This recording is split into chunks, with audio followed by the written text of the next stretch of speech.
सचियारा होइए किव कूड़े टुटे पाल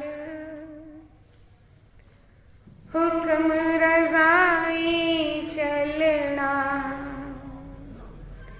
नानक लिखिया नाल। गुरु दी हजूरी विच जुड़ बैठी साध संगत जी, आओ गुरु दी बख्शी फतेह दी सांझ पांदे हां। वाहिगुरु जी का खालसा, वाहिगुरु जी की फतेह।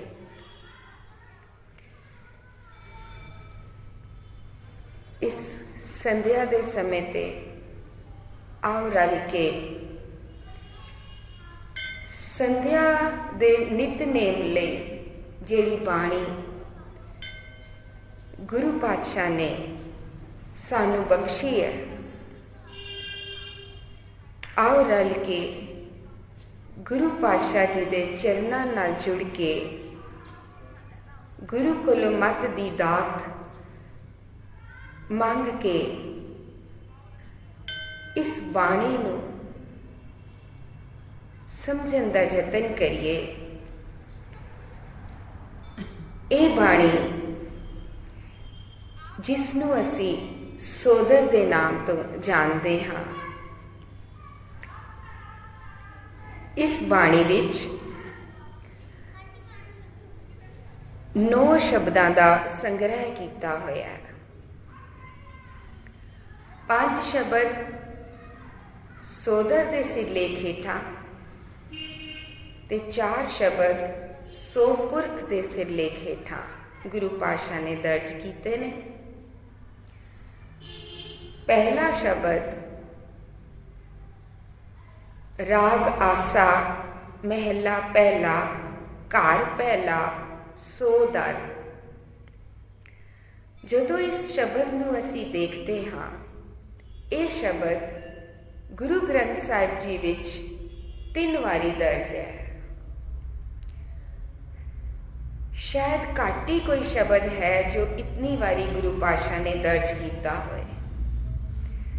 पहला ये शब्द बाणी जप दे सिरलेख हेठां प्राप्त होंदा है, फिर सोदर दे हेठां ते एक बारी जिथे गुरु पातशाह ने 347 अंक ते आसा राग की शुरुआत की है, उत्थे भी यह शब्द सानू सब तो पहला प्राप्त होता है। जापदा है गुरु पातशाह दे विच सानू कोई बेशकीमती स्नेहा दे रहे ने।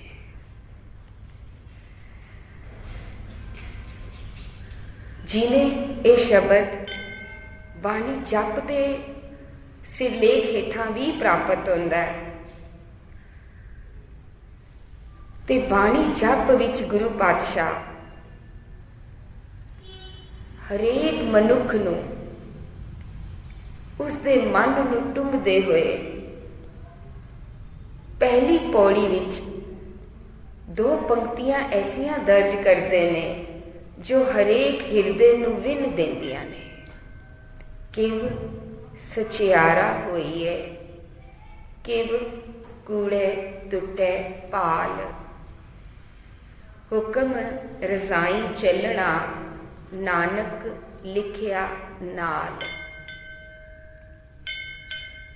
एक दर्द भरे हिरदे की पुकार, एक बेनती, उस मन की पुकार जिस मन ने लभ्या गुरु की मत ने उस मन नू दिखाया, वो कुड़ियार हो गया है। मन नू अपनी कुड़ियारी दा एहसास हो गया है। मन नू दर्द महसूस होया, वो सच्चे तो वखरा हो गया है। सच्चे तो दूर होने करके एक दीवार बन गई है कूड़ दी। किव सचियारा होइए किवें सच्चा होईदा है।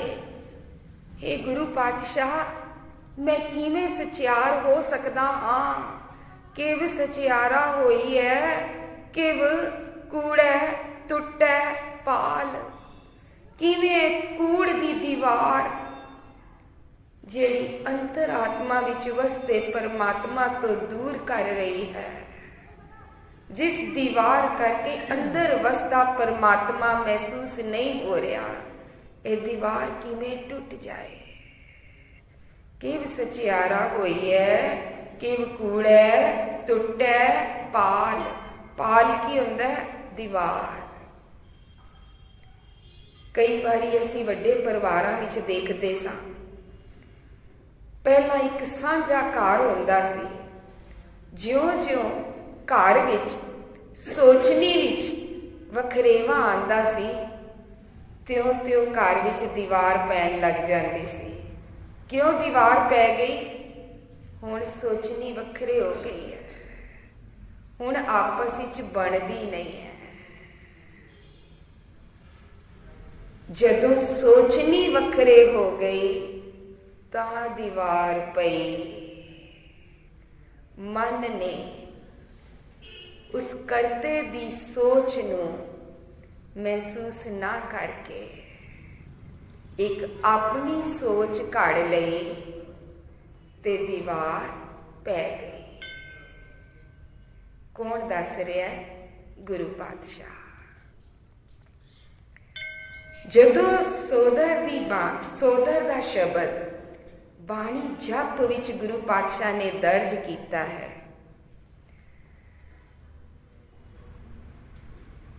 ते सोदर दे विच जदों असी लफज भी पढ़ते हाँ, सोदर दी पौड़ी दी आखिरी पंक्ति च गुरु पातशाह कहते ने, सो पातशाह शाह पत साहिब नानक रहन रजाई।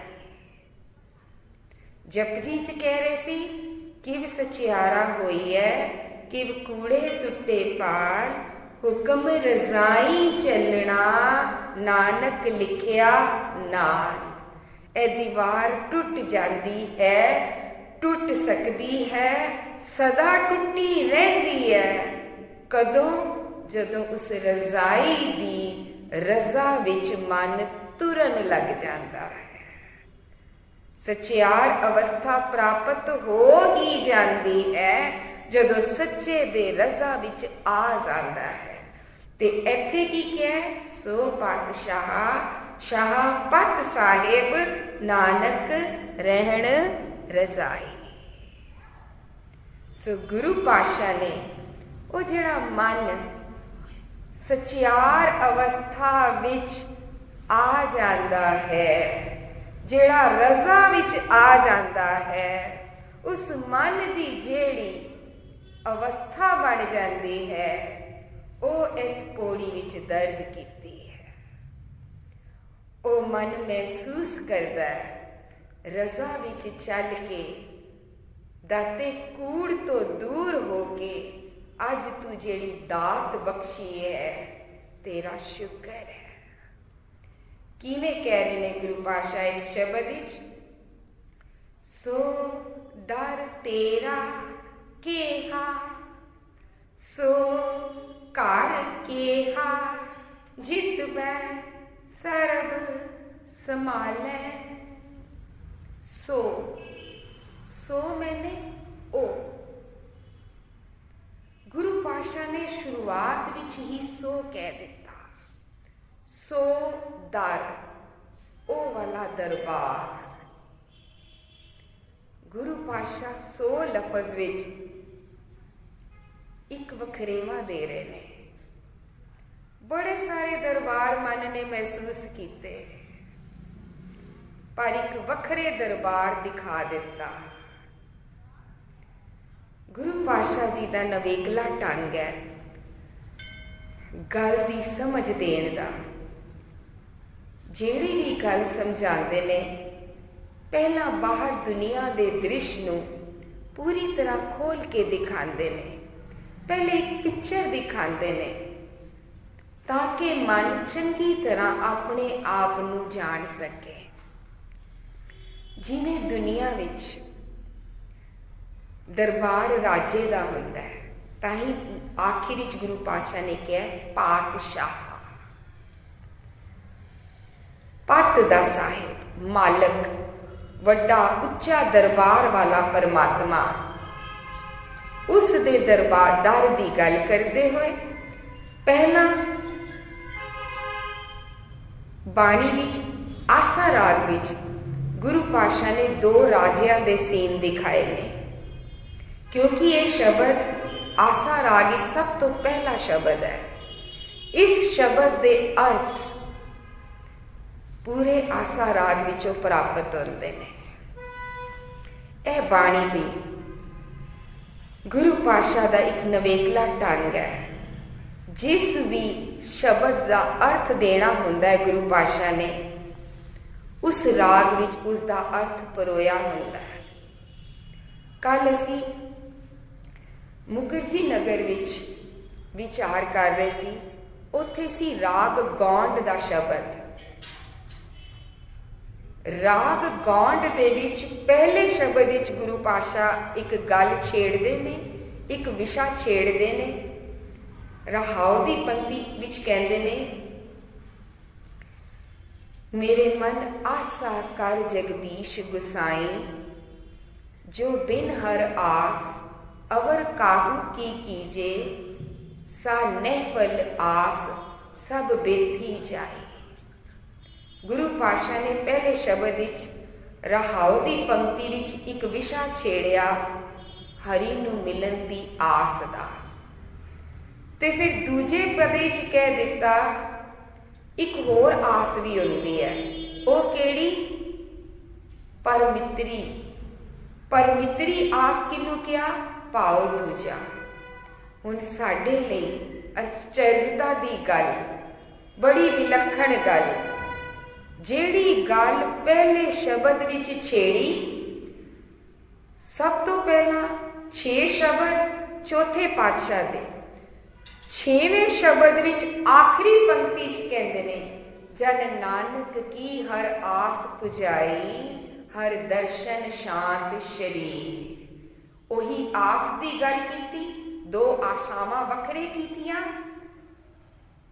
ਗੌਂਡ ਰਾਗ ਦਾ ਸਭ ਤੋਂ ਆਖਰੀ ਸ਼ਬਦ ਆਸ ਨੂੰ ਹੀ ਅਖੀਰ ਤੱਕ ਲੈ ਕੇ ਗਏ। ਆਜ ਨਾਮੇ ਬੀਠਲ ਦੇਖਿਆ, ਆਸ ਪੂਰੀ ਹੋ ਗਈ। ਉਸੇ ਤਰੀਕੇ ਨਾਲ ਆਸਾ ਰਾਗ ਵਿੱਚ ਸੋਦਰ ਛੇੜ ਕੇ, ਰਜਾਈ ਦੀ ਗੱਲ ਦੱਸ ਕੇ, ਪੂਰੇ ਆਸਾ ਰਾਗ ਵਿੱਚ ਗੁਰੂ ਪਾਤਸ਼ਾਹ ਨੇ 2 ਰਾਜੇ, 2 ਮਤਾਂ, 2 ਪਿਓ, 2 ਦੀ ਗੱਲ ਛੇੜ ਕੇ ਮਨ ਨੂੰ ਸੱਚ ਲੈਣ ਦੀ ਜਾਂਚ ਸਿਖਾਈ ਹੈ। 2 ਤਰੀਕੇ ਦੇ ਰਾਜੇ ਹੁੰਦੇ ਨੇ ਬਾਹਰ ਦੁਨੀਆ ਵਿੱਚ। ਇੱਕ ਰਾਜਾ ਹੁੰਦਾ ਹੈ, ਜਿਵੇਂ ਰਾਜਾ ਲਫ਼ਜ਼ ਹੀ ਬਣਿਆ ਰੱਜਿਆ, ਤ੍ਰਿਪਤ ਰਾਜਾ। ਇਸ ਰਾਜੇ ਦੀ ਪ੍ਰਜਾ ਹਮੇਸ਼ਾ ਸੁਖੀ ਰਹਿੰਦੀ ਹੈ। ਜਿਹੜਾ ਰਾਜਾ ਤ੍ਰਿਪਤ ਹੋਏਗਾ, ਉਹ ਹਮੇਸ਼ਾ ਆਪਣੀ ਪ੍ਰਜਾ ਦੀ ਸੁਖ ਲਈ ਚੰਗੇ ਚੰਗੇ ਨਿਯਮ ਬਣਾ ਕੇ ਰੱਖੇਗਾ। ਪ੍ਰਜਾ ਦੀ ਸੁਖ ਲਈ ਹਮੇਸ਼ਾ ਤਤਪਰ ਤਿਆਰ ਰਹੇਗਾ। ਤੇ ਦੂਜਾ ਰਾਜਾ ਜਿਹੜਾ ਛਲ ਕਪਟ ਨਾਲ ਆਪਣੀ ਸ਼ੋਭਾ ਬਣਾਉਣ ਲਈ ਧੋਖੇ ਵਿੱਚ ਕੰਮ ਕਰਦਾ ਰਹੇਗਾ। ਪ੍ਰਜਾ ਦੇ ਸੁਖ ਦੀ ਕੋਈ ਆਸ ਨਹੀਂ, ਉਹਦੀ ਪ੍ਰਜਾ ਹਮੇਸ਼ਾ ਭੁੱਖੀ ਰਹੇਗੀ। ਉਹ ਵਾਲਾ ਦਰਬਾਰ, ਉਸ ਰਾਜੇ ਦਾ ਦਰਬਾਰ, ਜਿਸ ਰਾਜਾ ਜਿਹੜਾ ਹੈਗਾ ਕੈਸਾ ਹੈ? ਤ੍ਰਿਪਤ ਹੈ। ਜਿਹੜਾ ਰਾਜਾ ਪ੍ਰਜਾ ਨੂੰ ਤ੍ਰਿਪਤ ਕਰੇਗਾ, ਪ੍ਰਜਾ ਦੀ ਭੁੱਖ ਦੀ ਪੂਰਤੀ ਲਈ ਤਿਆਰ ਰਹੇਗਾ, ਪ੍ਰਜਾ ਲਈ ਨਿਯਮ ਬਣਾ ਕੇ ਪ੍ਰਜਾ ਨੂੰ ਹਮੇਸ਼ਾ ਨਿਯਮਾਂ ਵਿੱਚ ਚੱਲਣ ਦਾ ਬਲ ਦੇਗਾ। ਗੁਰੂ ਪਾਤਸ਼ਾਹ ਉਸ ਰਾਜੇ ਦੇ ਦਰਬਾਰ ਦੀ ਗੱਲ ਕਰ ਰਹੇ ਨੇ। ਉਸ ਦੇ ਦਰ ਤੇ ਕੀ ਹੁੰਦਾ ਹੈ? ਉਸ ਦੇ ਦਰ ਤੇ ਹਮੇਸ਼ਾ ਨਿਆਂ ਹੁੰਦਾ ਹੈ। ਨਿਆਂ ਕਿਵੇਂ ਕਰਦਾ ਹੈ ਉਹ ਰਾਜਾ? ਸੱਚ ਤੇ ਝੂਠ ਨੂੰ ਵੱਖਰੇ ਕਰ ਦਿੰਦਾ ਹੈ। ਝੂਠਾ ਰਾਜਾ ਸੱਚ ਤੇ ਝੂਠ ਨੂੰ ਵੱਖਰੇ ਨਹੀਂ ਕਰ ਸਕੇਗਾ, ਪਰ ਸੱਚਾ ਰਾਜਾ ਸੱਚ ਤੇ ਝੂਠ ਨੂੰ ਵੱਖਰੇ ਕਰਕੇ ਸੱਚੀ ਮੱਤ ਨਾਲ ਸੱਚ ਵਿੱਚ ਚੱਲਣ ਦਾ ਬਲ ਦੇਗਾ। ਸੋ ਦਰ ਤੇਰਾ, ਤੇਰਾ ਕਿਦਾ? करते तेरा दर कैसा है, केहा मैंने, कैसा सवाल नहीं है। केहा दा मतलब आसा राग विच उभार के दिता है, आश्चर्यता वाला। कितना कमाल दा तेरा दर है, कितना वसमाद करन वाला तेरा दर है। तेरे दर ते हमेशा सच्चा न्याय हुंदा है। ऐसे राग नूं जे असी पौड़ी दर पौड़ी एक एक शब्द चलते जाइए, सानू ऐसे शब्द की व्याख्या प्राप्त होती जाएगी। पहला शब्द सोदर का, दूजा शब्द केड़ा है? सोपुरख। दर किदा? उस पुरख दा दर। पुरख खोल दिता गुरु पातशाह ने। पहले शब्द ही क्या? सो दर। दूजे शब्द विच आसा महला चौथा, जिथे राग है उस राग विच दूजा शब्द सो पुरख निरंजन।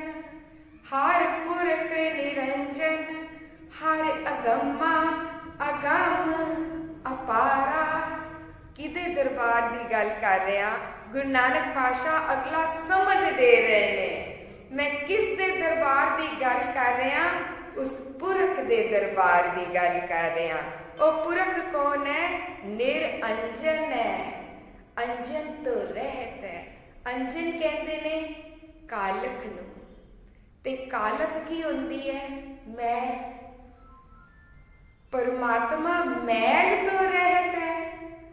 हर पुरख निरंजन, सो पुरख हर पुरख, मायने विचे दिते हुए ने।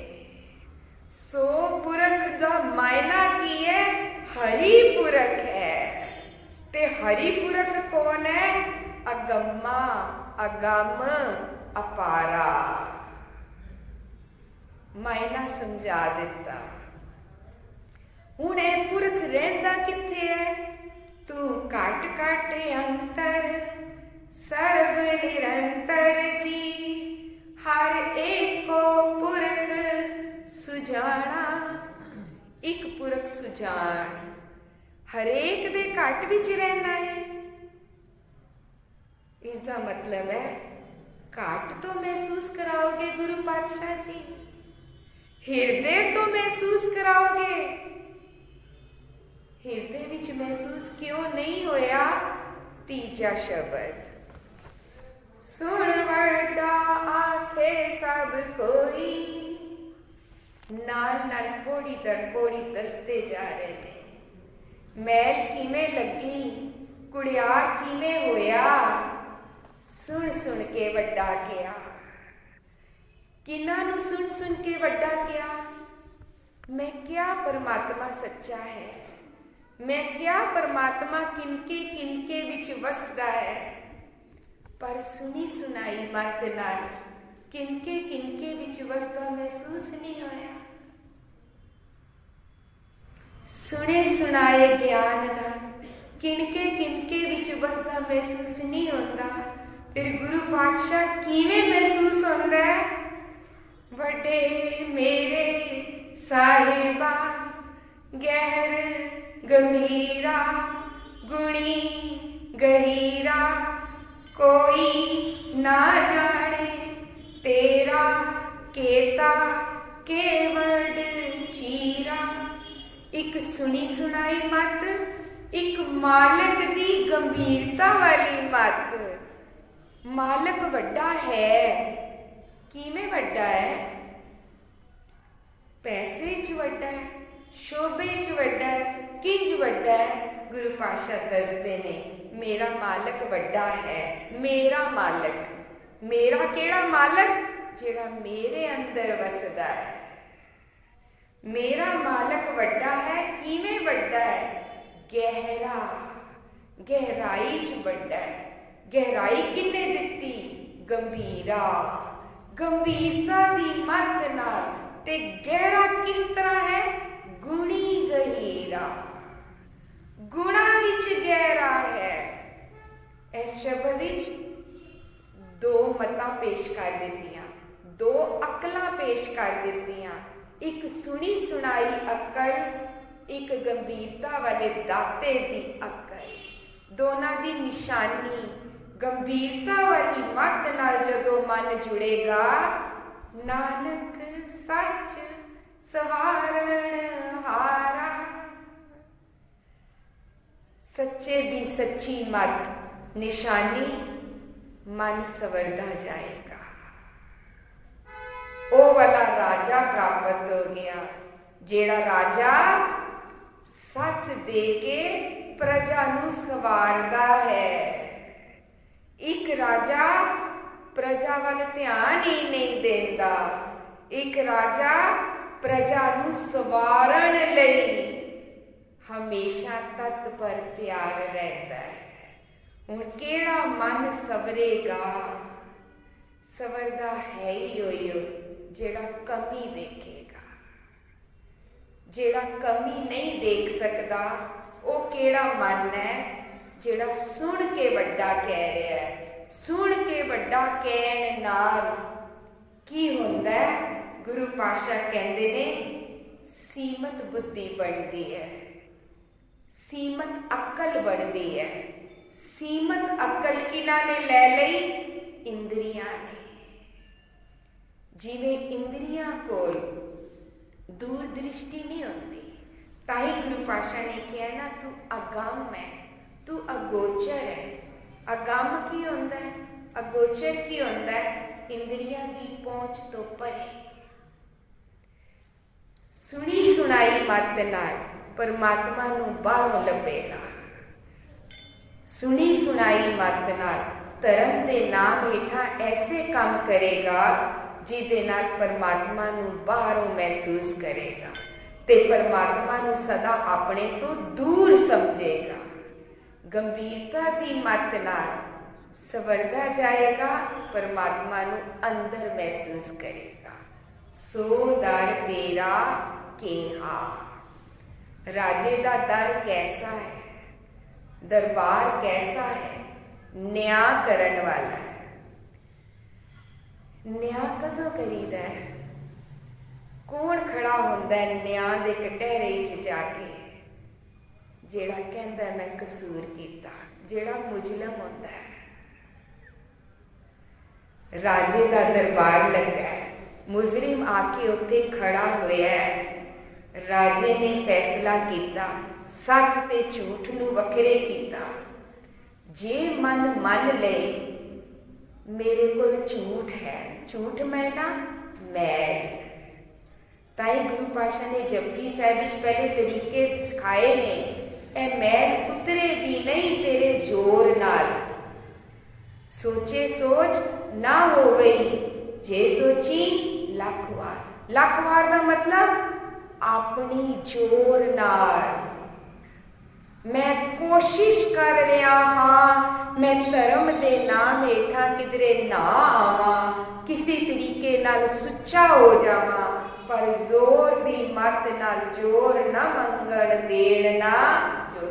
जपजी साहिब दी पौड़ी च गुरु पातशाह कहते हैं, एक जोर दा तरीका, दूजा शरण दा तरीका। शरण कौन आया? जिन्हें मनिया मैं मैला हाँ। ओही मन कह रहा है ना, किव सचियारा होई है। मैं मैला हाँ, मेरी मैल किवें दूर होए? मैं तरीके कर आया हाँ। मैं जोर नाल सुच्चा होण दा, निर्मल होण दा कोशिश कीती, मैं बड़े यतन कीते, नहीं होया। मैं चुप्पी धारी, जोर नाल लिव लाण दी कोशिश कीती, शरण नहीं आया, नहीं होया। ਭੁੱਖਿਆਂ ਭੁੱਖ ਨਾ ਉਤਰੀ।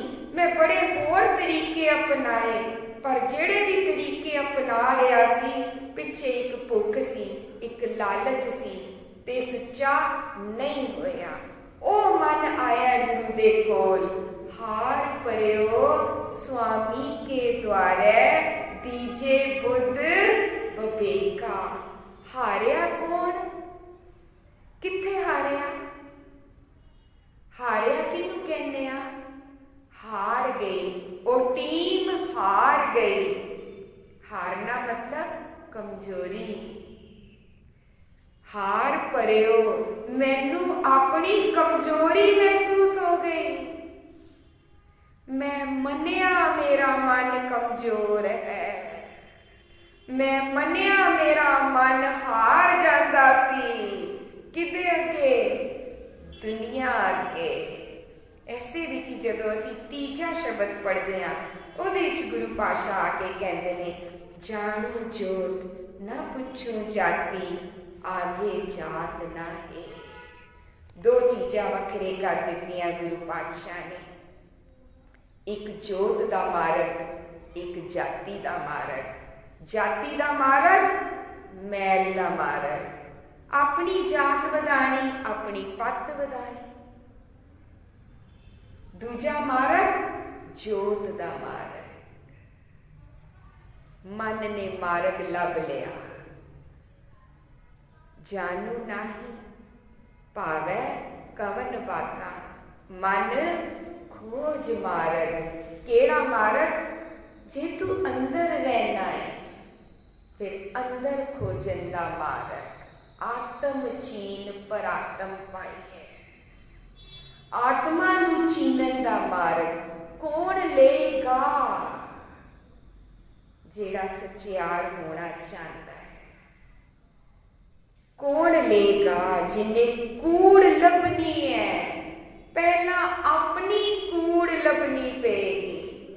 ਕੂੜ ਉਤਰਦੀ ਜਾਏਗੀ, ਸੱਚਾ ਤੇ ਅੰਦਰ ਹੀ ਹੈ। ਇੱਥੇ ਗੁਰੂ ਪਾਤਸ਼ਾਹ ਜਦੋਂ ਇਹ ਸ਼ਬਦ ਦਿੰਦੇ ਨੇ, ਤੀਜਾ, ਜਾਣੂ ਜੋਤ ਨਾ ਪੁੱਛੋ ਜਾਤੀ, ਆਗੇ ਜਾਤ ਨਾ ਹੈ। ਪਹਿਲੀ ਪੰਕਤੀ 'ਚ ਕਹਿੰਦੇ ਨੇ, ਜੇ ਦਰ ਮੰਗਤ ਕੂਕ ਕਰੇ, ਮਹਿਲੀ ਖਸਮ ਸੁਣੇ। ਮਹਿਲੀ ਕੋਲ ਆ ਕੇ, ਦਰਬਾਰ ਤੇ ਆ ਕੇ, ਮਹਿਲ ਵਿੱਚ ਆ ਕੇ, ਅਗਰ ਕੋਈ ਮੰਗਤਾ ਦਰ ਤੇ, ਜੇ ਦਰ ਮੰਗਤ ਕੂਕ ਕਰੇ, ਜਦ ਦਰ ਤੇ ਮੰਗਤਾ ਆ ਕੇ ਕੂਕ ਕਰਦਾ, ਪੁਕਾਰ ਕਰਦਾ, ਮਹਿਲੀ ਖਸਮ ਸੁਣੇ।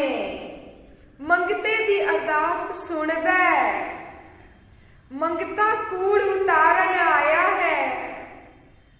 ਅਗਲੀ ਪੰਕਤੀ ਬੜੀ ਕਮਾਲ ਦੀ ਕਹਿੰਦੇ ਨੇ, ਭਾਵੇ ਧੀਰਕ ਭਾਵੇ ਤੱਕੇ, ਏਕ ਵਡਾਈ ਦੇ। ਹੁਣ ਜਿਹੜਾ ਮੰਗਤਾ ਆਇਆ, ਉਹ ਕੀ ਮੰਗਣ ਆਇਆ?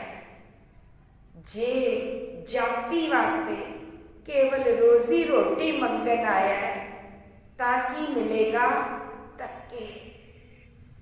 ਜੇ ਸੱਚੇ ਨੂੰ ਮਿਲਣ ਲਈ ਆਇਆ, ਕੀ ਮਿਲੇਗਾ?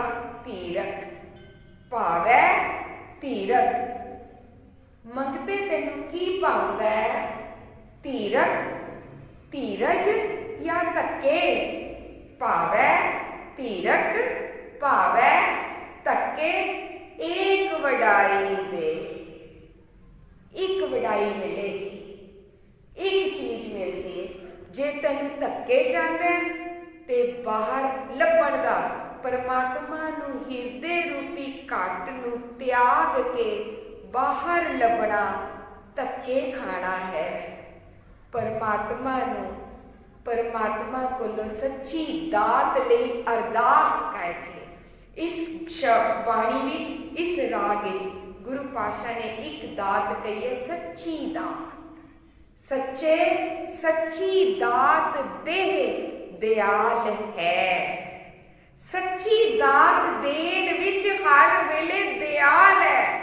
ਸੱਚਾ ਨਿਰਾਕਾਰ, ਸੱਚੀ ਦਾਤ ਨਿਰਾਕਾਰ ਦਾਤ। ਜੈਸਾ ਕਰਤਾ ਵੈਸੀ ਦਾਤ, ਤੇ ਇੱਕ ਕਹੀਏ ਸੱਚੀ ਅਰਦਾਸ। ਸੱਚੀ ਮੈਨੇ ਹਰ ਵੇਲੇ ਦੀ ਅਰਦਾਸ।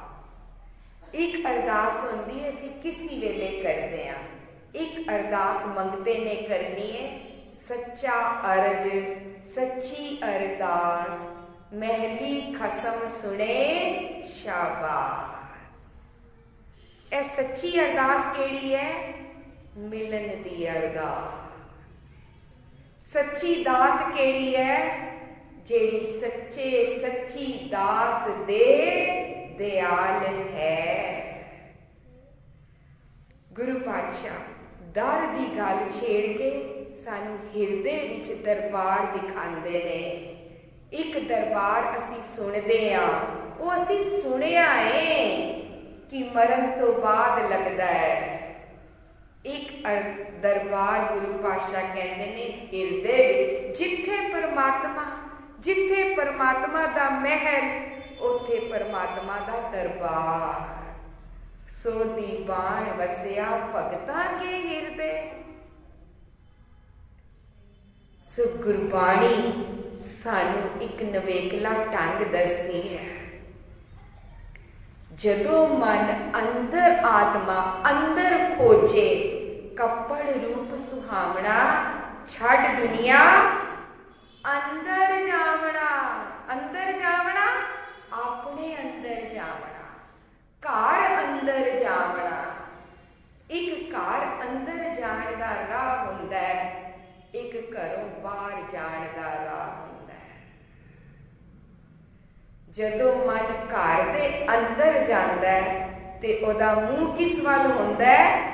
ਜਦੋਂ ਅਸੀਂ ਗੁਰਦੁਆਰੇ ਆਉਂਦੇ ਹਾਂ ਤੇ ਸਾਡਾ ਮੁੱਖ ਕਿਸ ਵੱਲ ਹੈ? ਗੁਰੂ ਵੱਲ। ਗੁਰੂ ਕੌਣ ਹੈ? ਉਹ ਦਰਬਾਰ ਲੱਗਾ ਤੇ ਮਹਿਲ ਵਿੱਚ ਗੁਰੂ ਪਾਤਸ਼ਾਹ ਮੌਜੂਦ ਨੇ। ਬਾਹਰੋਂ ਜਦੋਂ ਅੰਦਰ ਆਏਗਾ ਤੇ ਮੂੰਹ ਕਿੱਧਰ ਕਰੇਗਾ? ਗੁਰੂ ਵੱਲ। ਜਦੋਂ ਅੰਦਰੋਂ ਬਾਹਰ ਜਾਏਗਾ ਤੇ ਮੂੰਹ ਕਿੱਥੇ ਕਰੇਗਾ? ਬਾਹਰ ਵੱਲ। ਜਦੋਂ ਬਾਹਰ ਵੱਲ ਮੂੰਹ ਹੈ ਤੇ ਘਰ ਵੱਲ ਕੀ ਹੈ? ਪਿੱਠ। ਗੁਰੂ ਪਾਤਸ਼ਾਹ ਕਹਿੰਦੇ ਨੇ ਜਦੋਂ ਤੂੰ ਅੰਦਰ ਖੋਜੇ ਦਾ ਮਾਰਗ ਲਏਗਾ ਤੇ ਗੁਰੂ ਵੱਲ ਕੀ ਹੋ ਜਾਏਗਾ? ਮੂੰਹ। ਤੇ ਜਦੋਂ ਅੰਦਰ ਖੋਜੇ ਦਾ ਮਾਰਗ ਨਹੀਂ ਹੈ, ਬਾਹਰ ਖੋਜੇ ਦਾ ਮਾਰਗ ਹੈ, ਤੇ ਗੁਰੂ ਵੱਲ ਕੀ ਹੈ? ਪਿੱਠ। ਹੰਕਾਰੀਆਂ ਨਿੰਦਕਾਂ ਪਿੱਠ ਦੇ। ਇਹਨੂੰ ਹੀ ਗੁਰੂ ਪਾਤਸ਼ਾਹ ਨੇ ਫਿਰ ਜਪਜੀ ਸਾਹਿਬ ਵਿੱਚ ਕਿਹਾ, ਫੇਰ ਕੇ ਅੱਗੇ ਰੱਖੀਏ ਜਿਤ ਦਿਸੇ ਦਰਬਾਰ। ਦਰਬਾਰ ਕਦੋਂ ਦਿਸਿਆ? ਜਦੋਂ ਮੂੰਹ ਫੇਰਿਆ, ਬਾਹਰ ਜਾਤੋ ਉਲਟ ਪਰਾਵੈ। ਬਾਹਰ ਜਾਂਦਾ ਵਾਲਾ ਮਨ, ਦੌੜਦਾ ਵਾਲਾ ਮਨ, ਮੋੜ ਕੇ ਅੰਦਰ ਕੀਤਾ। ਇਹ ਫੇਰ ਕੇ ਅੱਗੇ ਰੱਖੀਏ ਦਾ ਮਾਇਨਾ ਫੇਰਨਾ ਹੈ ਜਾਂ ਫਿਰ ਕੀ ਅੱਗੇ ਰੱਖਾ ਹੈ? ਇਹ ਕਸਵੱਟੀ ਕੌਣ ਦੇਗਾ? ਆਸਾ ਰਾਗ। ਆਸਾ ਰਾਗ ਦੇ ਵਿੱਚ ਸਾਨੂੰ ਅਨੇਕਾਂ ਪੰਕਤੀਆਂ ਮਿਲਣਗੀਆਂ ਜਿਹੜੀਆਂ ਇਹ ਕਹਿ ਰਹੀਆਂ ਨੇ, ਫੇਰਨ ਦਾ ਮਤਲਬ ਹੈ ਮੁੜਨਾ, ਪਰਤਨਾ। ਅੰਨ ਸਿਓ ਤੋਰ ਫੇਰ ਹਾਂ। ਅੰਨ ਕੀ ਹੋ ਗਿਆ? ਅਨੇਕਾਂ ਖਿਆਲ। ਉਹ ਖਿਆਲ ਜਿਹੜੇ ਤੇਰੇ ਮਨ ਨੂੰ ਬਾਹਰ ਉਕਸਾਉਂਦੇ ਸੀ, ਬਾਹਰ ਆਕਰਸ਼ਿਤ ਕਰਾਉਂਦੇ ਸੀ, ਬਾਹਰ ਭਟਕਾਉਂਦੇ ਸੀ, ਉਹਨਾਂ ਤੋਂ ਤੋੜ ਕੇ ਗੁਰੂ ਦੀ ਮੱਤ ਲਈ ਮੁੜ ਜਾ। ਫੇਰ ਕੇ ਅੱਗੇ ਰੱਖੀਏ ਜਿਤ ਦਿਸੇ ਦਰਬਾਰ, ਮੋਹ ਕੇ ਬੋਲਣ ਬੋਲੀਏ ਜਿਤ ਸੁਣ ਧਰੇ ਪਿਆਰ। ਜਦੋਂ ਦਰਬਾਰ ਵੱਲ ਮੂੰਹ ਕੀਤਾ ਤਾਂ ਗੁਰੂ ਨੇ ਸੋਝੀ ਦਿੱਤੀ, ਮੂੰਹ ਕੈਸੇ ਬੋਲ ਬੋਲਾਂ, ਹੋਮੇ ਦੀ ਬੋਲੀ ਜਾਂ ਸੱਚੀ ਬੋਲੀ। तो दो चीज़ों को वखरे कर रहे हैं, दर और घर। ਆਖਰੀ ਗੱਲ ਸਾਂਝ ਪਾ ਕੇ ਸਮਾਪਤੀ ਕਰਦੇ ਹਾਂ। ਜਦੋਂ ਦੁਨੀਆ ਵਿੱਚ ਗੁਨਾਹਗਾਰ ਕਟਹਿਰੇ ਵਿੱਚ ਖੜਾ ਹੁੰਦਾ ਹੈ ਤੇ ਉਹ ਆਪਣਾ ਗੁਨਾਹ ਕਬੂਲ ਨਹੀਂ ਕਰਦਾ ਤੇ ਉਹਨੂੰ ਕੀ ਮਿਲਦੀ ਹੈ? ਸਜ਼ਾ, ਕੈਦ। ਤੇ ਜੇ ਗੁਨਾਹਗਾਰ ਆਪਣਾ ਗੁਨਾਹ ਕਬੂਲ ਕਰ ਲਵੇ ਤੇ ਫਿਰ ਕੀ ਮਿਲਦਾ ਹੈ? ਸਬਰਨ ਦਾ ਚਾਂਸ। ਤੇਰਾ ਦਰਬਾਰ ਅਸਚਰਜਤਾ ਵਾਲਾ ਕਿਉਂ ਹੈ? ਬਾਹਰ ਦੁਨੀਆ ਵਿੱਚ ਜਿੱਥੇ ਵੀ ਕਚਹਿਰੀ ਲੱਗਦੀ ਹੈ ਗੁਨਾਹਗਾਰ ਨੂੰ ਸਜ਼ਾ ਮਿਲਦੀ ਹੈ, ਪਰ ਤੇਰੀ ਕਚਹਿਰੀ ਵਿੱਚ ਜਦੋਂ ਮਨ ਆਇਆ, ਮਨ ਨੂੰ ਤੂੰ ਗੁਨਾਹ ਦੱਸਿਆ ਔਰ ਮਨ ਨੇ ਗੁਨਾਹ ਕਬੂਲਿਆ ਤੇ ਤੇਰਾ ਦਰਬਾਰ ਵਿੱਚ ਕੀ ਮਿਲਦਾ ਹੈ? ਉਸ ਨੂੰ ਗਰੀਬ ਨਿਵਾਜ ਗੁਸਈਆ ਮੇਰਾ। ਗੁਰੂ ਉਸ ਨੂੰ ਸਵਾਰ ਕੇ ਆਪਣੇ ਤਾਈਂ ਉੱਚਾ ਕਰ ਲੈਂਦਾ ਹੈ। ਜਿਹੜਾ ਤੇਰੇ ਦਰਬਾਰ ਵਿੱਚ ਗੁਨਾਹ ਕਬੂਲ ਕਰ ਲੈਂਦਾ ਹੈ, ਨਾਨਕ ਸੱਚ ਸਵਾਰਨਹਾਰ। ਤੂੰ ਅਸਚਰਜਤਾ ਵਾਲਾ ਕਿਉਂ ਹੈ? ਜਿਸ ਮਨ ਨੇ ਕਬੂਲਿਆ, ਮੈਂ ਸਿਆਣਪਾਂ ਲੈ ਲਈਆਂ, ਮੈਂ ਹੋਮੇ ਵਾਲੀ ਜ਼ਿੰਦਗੀ ਬਣਾ ਲਈ, ਕਸੂਰ ਹੋ ਗਿਆ। ਮੇਰਾ ਮਨ ਸੁੱਤਾ ਹੋਇਆ ਸੀ, ਸੁੱਤੇ ਹੋਏ ਨੇ ਵਿਕਾਰ ਇਕੱਠੇ ਕਰ ਲਿੱਤੇ ਨੇ। ਗੁਰੂ ਪਾਤਸ਼ਾਹ ਹੁਣ ਇਹਨਾਂ ਵਿਕਾਰਾਂ ਤੋਂ ਦੂਰ ਕਰਨ ਦੀ ਮੱਤ ਦੀ ਦਾਤ ਦੇ ਦਿਓ। ਜਿਹਨੂੰ ਇਹ ਵਾਲੀ ਮੱਤ ਮਿਲਦੀ ਹੈ ਉਹਨੂੰ ਹੁਣ ਕੀ ਮਿਲੇਗਾ? ਘਰ। ਦਰ ਤੋਂ ਬਾਅਦ ਕੈਦ ਲੈਣੀ ਹੈ ਜਾਂ ਦਰ ਤੋਂ ਬਾਅਦ ਘਰ ਲੈਣਾ ਹੈ? ਉਸ ਘਰ ਵਿੱਚ ਕੀ ਹੋਏਗਾ? ਜਿਤ ਬਹਿ ਸਰਬ ਸੰਭਾਲੈ। ਹੁਣ ਉਸ ਦੀ ਸੰਭਾਲ ਕੌਣ ਕਰੇਗਾ? ਕਰਤਾ। ਆਪਣੇ ਆਪ ਨੂੰ ਕਰਤੇ ਅੱਗੇ ਅਰਪਣ ਕਰਨਾ।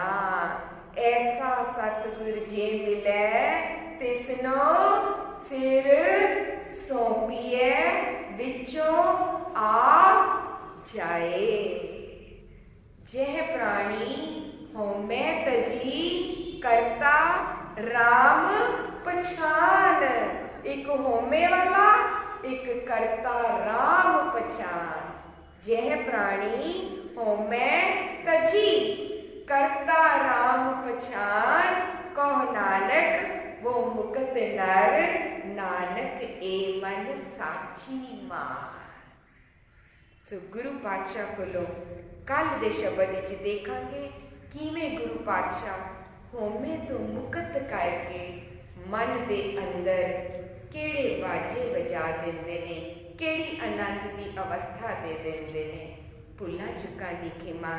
ਵਾਹਿਗੁਰੂ ਜੀ ਕਾ ਖਾਲਸਾ, ਵਾਹਿਗੁਰੂ ਜੀ ਕੀ ਫਤਿਹ। ਸਤਿਨਾਮ।